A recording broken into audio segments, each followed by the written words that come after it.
All right, guys, welcome to this training on DM mastery. So if you are a personal trainer, if you are a fitness coach, actually, you know what? If you're just an online business in general, you are going to need to master the DMs. This is going to be your primary source of income. And I mean that because if you master the DMs, you will master call booking, you will master sales, you will master income generation for yourself. So the root is always in the DMs. And I hear so many complaints about people not wanting to do DM outreach or that DM outreach doesn't work. And when I review their conversations, I look at it and I'm like, this is terrible. No wonder why DM outreach doesn't work for you. The communication here is lackluster. And so I have done a extensive amount of DM reviews for all of the students inside of our program. And there's a few key takeaways that I wanted to come and update that I've been teaching that's been getting really great results for our students. So if you are a personal trainer, this training is going to be for you. But let's say that you want more in-depth help. You would like myself or one of our team members to actually review your conversations and figure out where you can improve. Then I highly encourage you to check out the Personal Trainers Business Incubator. The PTBI is our program to help coaches start and scale their coaching business to $10,000 per month. And the DMs is just one small aspect to the entire business. And what we'll do is we will go and look into your DMs, review your conversations, give you feedback, help you improve. We'll also review your sales calls, give you feedback, help you improve. Pretty much an all encompassing under the hood look into your business and to make sure that you have everything that you need. But without further ado, let's go ahead and dive into DM Mastery 3. What's going on, guys? Welcome to this lesson called DM Mastery 3. Now, the reason why we call this DM Mastery 3 is because DM Mastery 1 and 2 already exist and they are inside the Personal Trainers Business Incubator. So DM Mastery 1 actually lays out the script word for word. We tell you exactly how to open conversations, how to lead them to fitness topics, how to ask questions effectively, what questions to ask specifically, how to ask for a call booking. Everything in that lesson is laid out for you in full detail following the script. Now, DM Mastery 2 is an updated version on how you can create different angles in approaching conversation, how you can simplify the conversations, and different variety of script questions that you can ask. Now, in DM Mastery 3, the reason why I'm creating this lesson is because I have reviewed many conversations with students who say they're having a hard time booking calls. And when I review their conversations, I see that they're not really following the script or they're kind of doing their own thing. And the smallest little differences that they're doing is leading to lackluster results. Guys, DMs is one of those things that you can have it 95% there, but that 5% is what's going to keep you from getting results. And so it has to be 100%. And so what I'm going to share in this lesson is just some of the common themes that I've been sharing with our students is helping them see better results as in their DMs. But if you want the specific scripts that we use, then I highly recommend checking out the Personal Trainers Business Incubator. So in order to be a successful online coach, you must be a good communicator. This is common denominator. You have to. Even the most decorated coaches out there, the ones with the many degrees, many certifications, many experiences, they are still good communicators at the end of the day. And so the basic skill that you need in order for you to be successful is good communication. We're going to go over those skills in this lesson here. The most successful coaches are social coaches. We have a student, his name is Blaze Curtis, and within his third month, he was able to hit his first 20K month. His first month in the program, he hit a 6.5K month. His second month in the program, he hit an over 10K month. And his third month into the program, he's hit a $20,000 month. Now, I've never seen someone grow that fast, but when I got to meet him in real life at the PTBI retreat that we host in October, I got to see firsthand how social this person is and how charismatic this person was. He was getting to know every single person in every single corner of the room. It did not matter who you were. He did not discriminate. He was talking to you. He was asking you questions. He was learning about you, and he was offering value. Oh, by the way, this person only had 200 followers on Instagram. I still believe that he's under 300, but he's in the 200s on Instagram. And so you can absolutely build a successful business even without a huge following, so long as you are a social creature. So most people don't believe that outreach works, but trust me, it does. The thing is, most people don't do outreach correctly. That's the thing.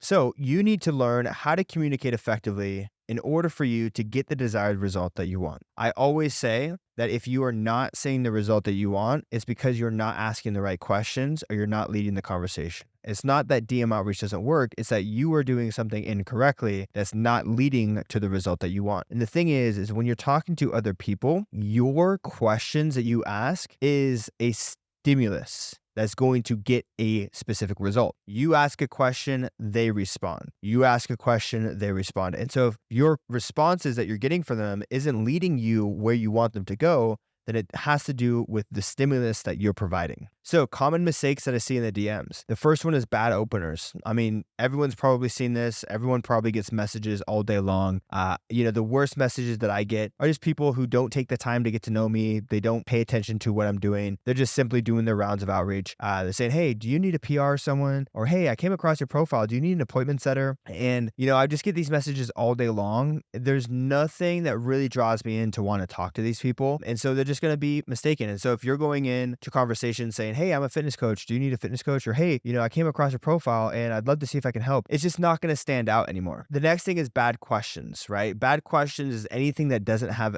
to do with the agenda that we set out in this lesson. And we're going to show you what that is in just a second. But bad questions could be asking about people's parents, asking about people's dogs, asking about people's favorite pairs of shoes, music, etc. Anything that doesn't have anything to do leading the conversation to where you want it to go. Sometimes I review students' conversations and they're talking about, vacationing in Italy, or they're talking about sports teams and music. And it's like, why are you having these conversations? I understand if this person was a friend, but if you're prospecting a client, these questions aren't going to lead to a call booked. And that leads us to the next thing is bad report. When I ask, why are you asking these questions? They're like, oh, I want to build trust with this person. It's like, these questions aren't necessarily going to position you as a trustful coach, right? Just because you understand where this person went to school, what the favorite vacation spot was, and what they like to listen to for music, doesn't necessarily mean that you're going to be the go-to coach because you haven't demonstrated value and you know nothing about their fitness, right? And so that's what we call bad rapport. It's just not really focusing on the right areas to build true rapport. We'll talk about that later in this lesson. Bad offer. What a bad offer is talking about, your call or your program too soon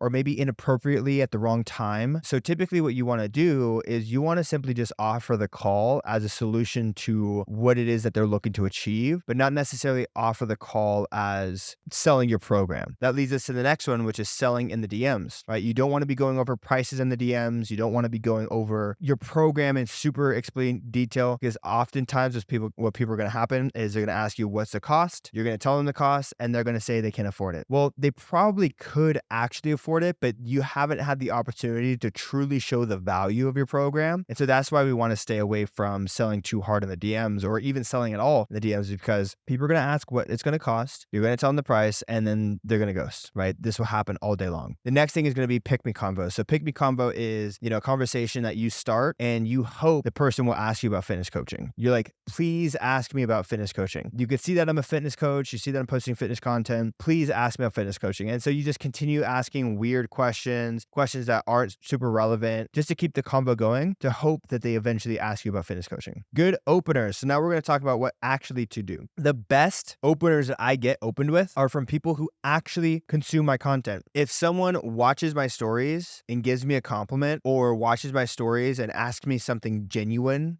based off of my content, I am likely to respond. Even if I know that they're prospecting me, I will still respond. One, because I appreciate the gesture, and two, because sometimes it's just harder to resist, okay? If I post a picture of my dog and someone's like, oh my God, he's so cute, I'm like, I know what you're doing, but I gotta respond. And so compliments are really great. And guys, keep it genuine, keep it real. Value is another thing, right? Giving value first. So instead of saying, really often, instead of saying, hey, are you into fitness? Be like, hey, I just created a free training for you. Or, hey, I have a free training. I'd love to send it to you, right? So if you come in with something to give, it makes it easy for them to respond, because all they have to do is just receive value. They don't have to entertain a conversation with someone that they don't know, but they're just receiving value. And so going in with something to give, like a free training, is extremely valuable. Going with a compliment where you actually engage with their content genuinely is a good opener. You'll get higher responses from this. Now, the conversation agenda. This is where people often mistake. They read the script that we provide in the PTBI and then they completely go off on their own agenda. The conversation agenda is this. You need to understand the goals, you need to understand the challenges, and you need to understand the motivation. Asking anything outside of that, it goes against the agenda. It's just not needed. You don't need to ask how many days a week they're training. You don't need to ask how many meals a day they're eating. You don't need to ask, what their favorite foods are. You just need to understand these three things. What are your goals? What are your challenges? What is your motivation? Once you understand these three things, you can then offer your call as a solution to help them achieve those three things. So just know that there's really nothing else that's important when it comes to having these conversations. You just need to put your discovery hat on and uncover these three things. Keep it to 3 to 5 questions tops. You have a very limited time window. So the thing is that with every single question that you ask, you run the risk of them ghosting or not answering or disappearing, right? And so if you're taking 10, 15 questions long, that conversation might last 30 to 40 to maybe even an hour long. The person's going to get busy at some point. The person has limited time. So you have to assume that with every single question, you're running against the clock of them getting busy doing something else. That could be playing video games. It could be going to the grocery store. It could be them go to the gym, could be going to work, but they are eventually at some point going to stop and get busy doing something else. And so you want to be very effective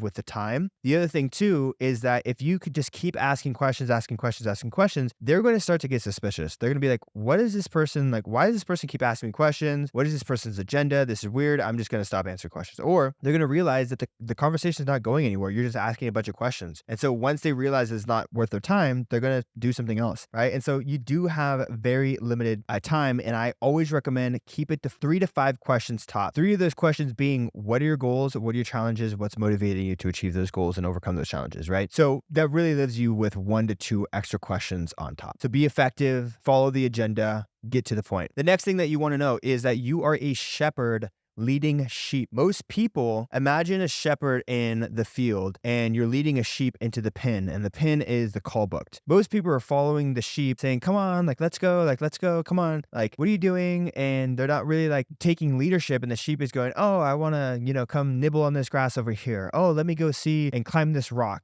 Oh, let me go take a poop in this bush, right? And the shepherd's just saying oh, okay, well, let's eventually come over here and, oh, you want to go do that? Okay, well, let's go talk about that then. And they're just following along without taking any leadership. In order for you to take leadership, you need to ask direct questions that lead to direct answers. Example, are you working on any fitness goals? Is a yes or no question that will give people the opportunity to say yes or no. And you typically don't want to give them the opportunity to opt out, because if you ask the question, what are you currently working towards? They could probably say, I'm not working on anything right now. And at that point, where do you go? But the thing is, the answer that you got was a direct response to the question that you asked. And so if you ask the question more directly, you will get a more direct answer. So a better question to ask would be, what fitness goals are you working towards right now? Because that's not a yes or no question. That is, think about what you're currently working towards right now, and you will get a direct answer. Oh, right now, I'm actually trying to lose 10 pounds. And so people will start to give you different responses when you ask questions a little bit more directly. So don't ask open-ended questions like,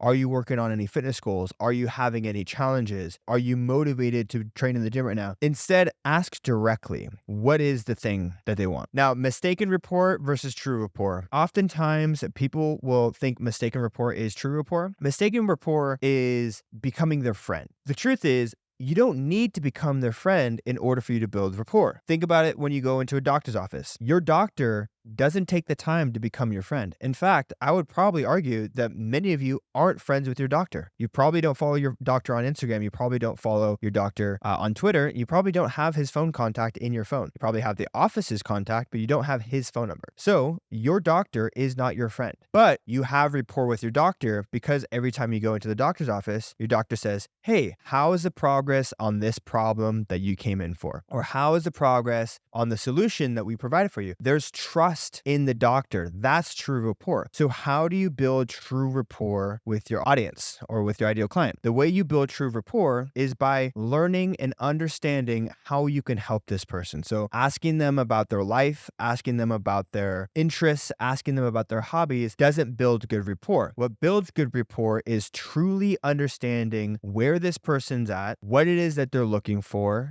and how you can help them. And the way that you do that is understanding what their goals are, what their current challenges is, and what's motivating them. Once you uncover those things, you can understand exactly how to help this person go from point A to point B. And you could position yourself as the solution for doing so. That's when you have true rapport. So a lot of you guys are wasting time asking questions that just don't have anything to do with the goal and outcome that we're looking for. The next thing is going to be offer the call as a solution, not a sale. When you are in the DMs and it's time for you to book a call, one, you want to be very direct. You don't want to say, do you want to hop on a call? Or would you like to hop on a call? Because again, that gives them an opt-out. It's not very authoritative. What you should say instead is, let's hop on a call. Straight to the point.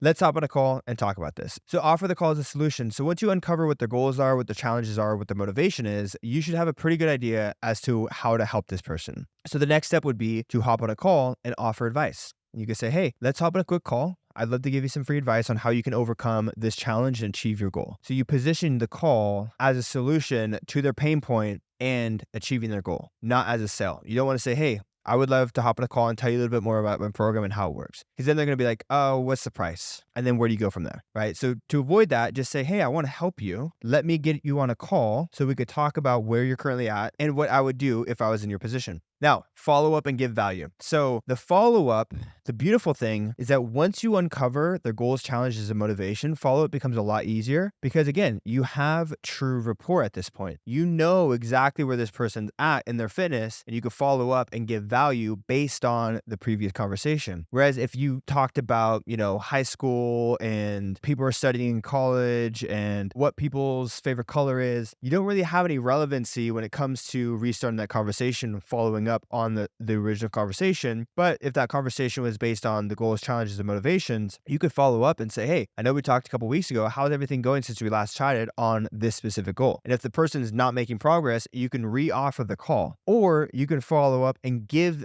them specific value based on the challenges that they were facing. So you can say, hey, I know that you're having a trouble with your nutrition. So I created this free training to give you some tips on how you can build a more consistent routine for nutrition, right? And again, that is valuable. That's going to position you as a coach. That's going to position you as the go-to guy for results. The next thing is voice messages and video messages. These do extremely well when it comes to building rapport. I remember back when I was single, I was DMing a girl on Instagram and I asked her to go on a date and she declined. And, I didn't take it personally. I'm like, that's no problem. Like, can I at least have your phone number so we can text? She gave me her phone number. About a week later, I FaceTimed her out of the blue. She answered the FaceTime call. We had a really great conversation on FaceTime. And then I asked her out again. And when I asked her out again, she accepted. She told me that the reason why she declined was that she didn't feel like she knew me. I was a stranger on Instagram, but after the FaceTime call, she got to know me on a personal level. She got to hear my voice. She got to hear my tonality, realized that I wasn't a weirdo, and she felt more comfortable and said yes. So just because someone says no the very first time you ask, it doesn't necessarily mean that it's a no forever. It just means that they need to be warmed up more. And so oftentimes sending voice messages and sending video messages is a really great way to break the ice and build a stronger, deeper connection. You can do this in the original conversation that you have with this person, or you can do it in the follow-up as well. Lastly, demonstrate value with free trainings to send leads. Guys, you're not going to book calls right away, your very first conversation that you have with every single person. Oftentimes, it's going to take 2, 3, 4, 5 conversations with someone before they decide that they want to get on a call. And so feel free to build trainings based on what people are having trouble with in the conversation. So if someone says that they want to lose 10 pounds, they're having a hard time understanding what to eat, then make them a training, make them a free training, like go above and beyond, because you'll be able to use that training for someone else down the road as well. For example, this lesson right here, we might actually send this to people in the DMs and show them exactly how to get better results. And when they see this video, they might watch a little bit more of our trainings on YouTube.